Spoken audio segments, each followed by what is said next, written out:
Imagine what it would be like to be forced to do hard labor against your will in a concentration camp in the freezing cold to pay off a debt that you did not owe.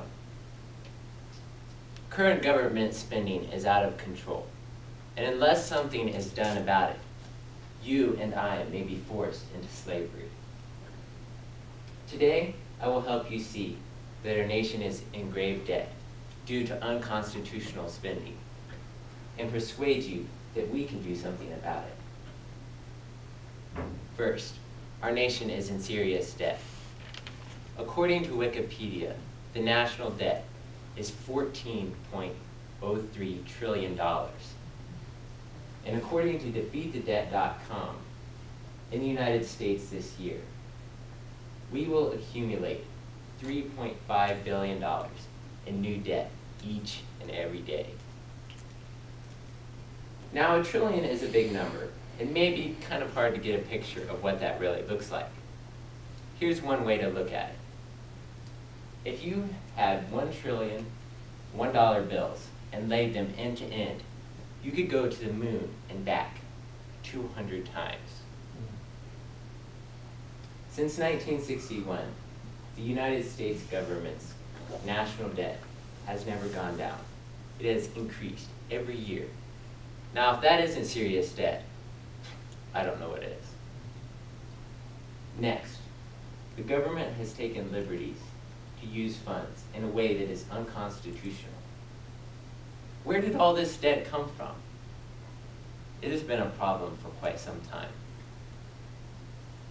It was first noticeably significant during the 1930s, when the nation was struggling with the Great Depression. Unemployment was everywhere, so the Franklin D. Roosevelt administration created a program called the New Deal. This program put people to work on public projects funded by the government. In the short term, this program worked to get the nation out of the Depression, but in the long run started a trend of spending more than what was available, resulting in national debt. Also among the New Deal was the program of Social Security. These programs brought on the mindset that it was the job of the government to take care of the needs of the people. Author Case Sandick wrote that the 4 basic needs that the government must provide for are the means to raise and maintain a defensive military force, the money to provide the basic structure for a postal system, the funds to maintain an administrative staff to regulate trade of goods and services at home and abroad, and the funds to support a federal court system. When the government tries to do more than these basic needs, the cost is unaffordable. An example of overspending is how much the president spends on some of his vacations. This Christmas, the Obama family took a vacation to Hawaii, and according to a host of professionals, they estimated the cost at $1.4 million of taxpayers' money. But the president is not the only one that overspends. Congress does as well.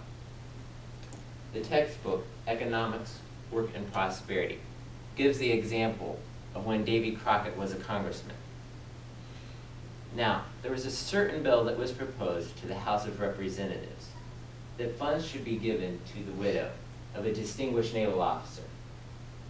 But much to everyone's surprise, Davy strongly opposed the bill. He suggested that the congressmen give a week's pay of their own money instead. A couple of years before, he had voted for a similar bill.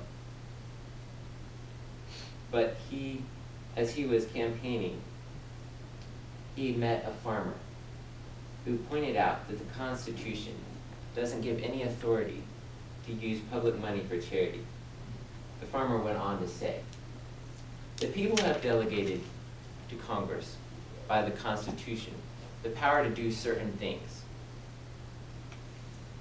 To do these, it is authorized to collect and pay monies. and for nothing else. Everything beyond this is usurpation and a violation to the Constitution. Davy went on to explain that other congressmen had given eloquent speeches of how our nation owed the deceased naval officer a greater debt of gratitude than what the amount of money that they were giving. And I quote, "Yet not one of them responded to my proposition. Money with them is nothing but trash when it is to come out of the people." The point is that it's not the job of the government to take care of the well-being of the people, because it's too easy to spend someone else's money in a way that is unprofitable and irresponsible. Finally, the road to recovery for our nation starts with us. As citizens, we have the responsibility to live within our means. Having some debt is not wrong, but we should live within our means and be good stewards of what we have been given. For example, say you were looking for a car. Consider buying a used car rather than getting a $20,000 loan for a brand new one. Another way we can influence our nation is how we vote. We should vote for candidates that support small government and less spending. In conclusion, we can see that government spending is out of control due to unconstitutional expenses. If something is not done about our current national debt, our nation will cease to exist. We can make a difference by living within our means and for voting for less government and smaller spending. I would like to end with a quote by Ambrose Bierce. "Debt, an ingenious substitute for the chain and whip of the slave driver." Thank you.